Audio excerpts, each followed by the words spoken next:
That's what it's all about. That's what I want to do. We want to bring a title back to DC. Back to DC. I want to start this video with a quick thank you for supporting these videos.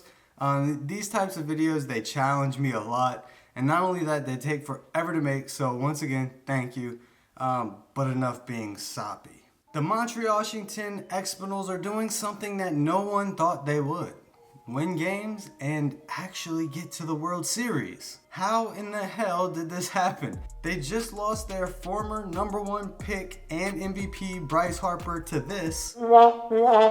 And supposedly they have one of the worst bullpens in the MLB. We all know the saying that defense wins championships.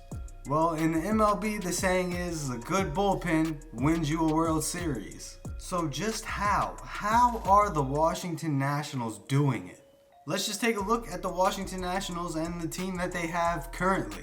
I like to think that the Nationals are taking a similar approach to what the Houston Astros are doing, and they're just truly utilizing that strength of a starting rotation. They have three very capable pitchers in Steven Strasburg, Anibal Sanchez, and some random dude who has two different colored eyes. Heterochromia. Yeah, he's cheating. When you have a guy like Max Scherzer who strikes people out at an enormous rate, barely walks people, barely gives up home runs, and takes it deep into the game, honestly, what else do you need? If there were such a thing as a perfect safety barrier for a bad bullpen, I'd like to think that the Nationals have it. Don't get me wrong though, the pitching definitely struggled in the series versus the Dodgers, but I mean that's kind of expected against a team like the Dodgers. But man, oh man, the Cardinals, yikes.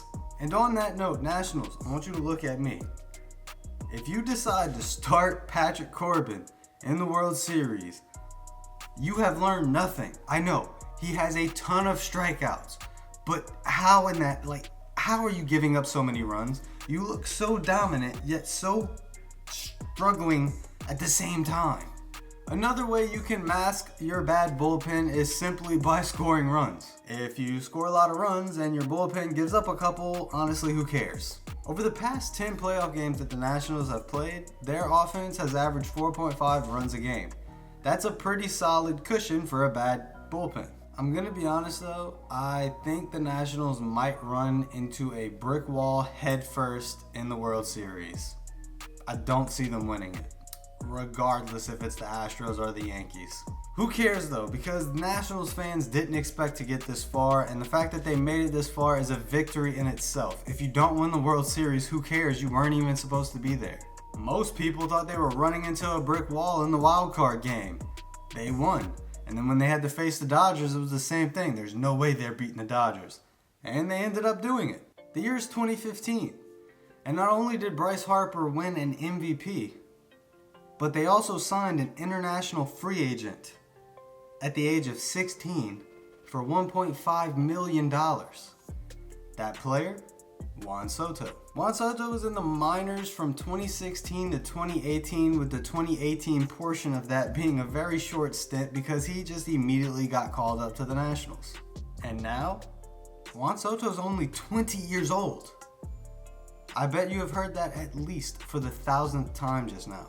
But he has been absolutely electric this postseason, and he is a key part of that Nationals offense, which is why they're winning a ton of games. Whether it's actually with his bat, his fielding, or whatever the case may be, or even just his energy that he brings to the field, he is bringing something to that team.